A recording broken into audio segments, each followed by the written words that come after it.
Professor to come talk to you guys about a research that was conducted not too long ago, actually, just like in 2007, by a couple of scientists from China and England.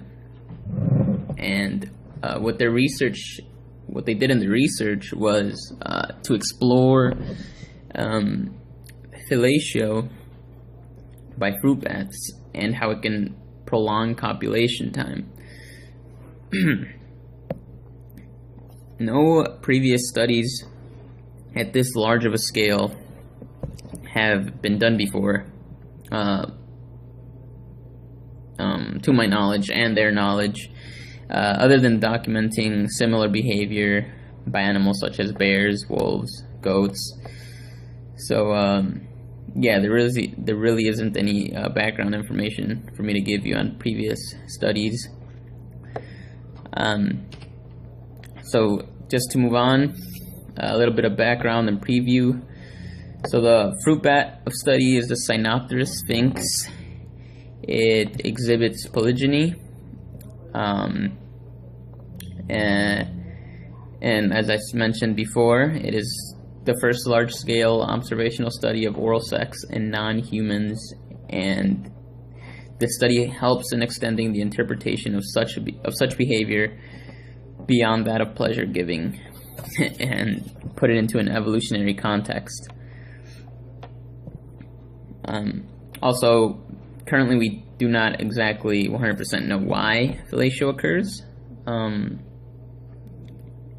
but this finding serves as a providing hypothesis on why it does. So, some methods about how they went about to conducting the study.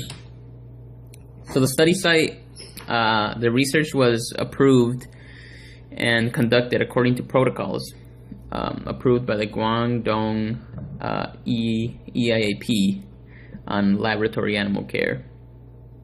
The study was conducted in January of 2007 through December of 2007 in Guangzhou City in Guangdong Province, located in southern China. So capturing the bats. The USU Park was the name of the park where the bats were captured. Once captured, the scientists recorded the sex, age, and reproductive states of each bat. However, some bats were excluded from the study. Subadults, pregnant, and lactating females were excluded because they could intervene with copulation data, and they didn't want that. So 30 males and 30 females were eventually tagged. The males had these metal rings on their left arms, while the female bats had them on their right to serve as identification purposes. They were held in these cages called the flight cages, and in each cage there was a random female and male paired. The cage was exposed to natural conditions. Some leaves were hung on the ceiling of these cages to provide a place for the bats to sleep. And the source of nutrition, they were given water, fresh water, and bananas every day. So some behavioral observations. Behavior was observed through a camera installed in the cage and hooked up to a computer. These behaviors were recorded continuously from 7 p.m. through 7 a.m. Frequency and duration of copulatory behaviors were recorded. Duration in this case is defined as when the penis entered the vagina until it withdrew. Sometimes the female would appear to have resist, but the male would eventually follow her until copulation was completed. An interesting thing was that the male often groomed himself, yet rarely flew away. Also, the female groomed herself and typically stayed close to her mate. So 20 successful copulations were observed among these 30 pairs, and the thing to take away from this is when copulation was completed, the self-licking occurred all of the 20 copulations, but was absent after 3 instances in which intromission failed to occur.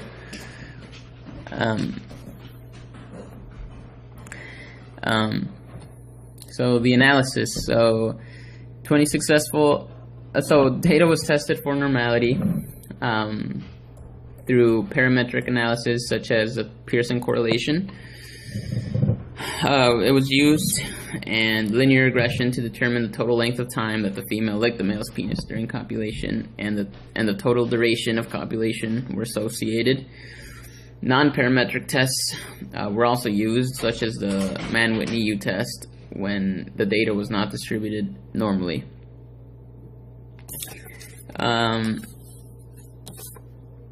Means are given with their, as we will soon see, they were given with their standard error, and all tests were conducted at the 0.05 significance level.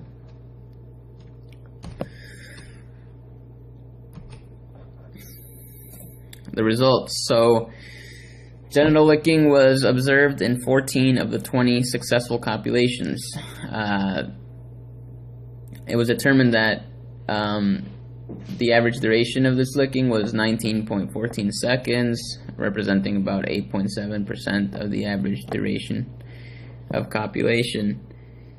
There was a very strong correlation between the length of time that the female licked the male's penis and the duration of copulation, which means that the longer the female licked the penis of her mate, the longer they copulated for.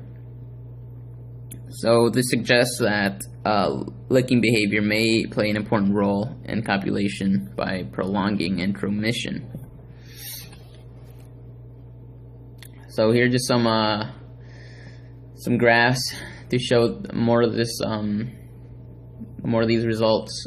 So this one, it shows essentially the length of time with or without licking behavior on the y-axis, and the copulation number on the x-axis, so 1 through 20 and 0 through 500. Now these numbers are in seconds, so keep that in mind.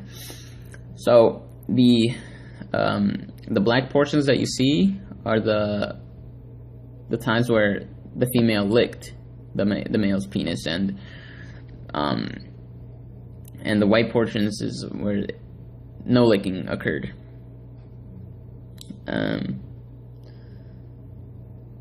Yeah. So in this figure, it is the duration of copulation on the y-axis, and the duration of licking behavior on the x-axis, and it shows pretty much how the higher duration of licking equals higher duration of copulation. So as you can see here, around looks like 5 seconds. So there was 5 seconds of licking behavior. Whew, excuse me. Copulation only lasted, 100 seconds, and as opposed to where licking behavior lasted for around 45 seconds, copulation lasted around 450 seconds. So there's an obvious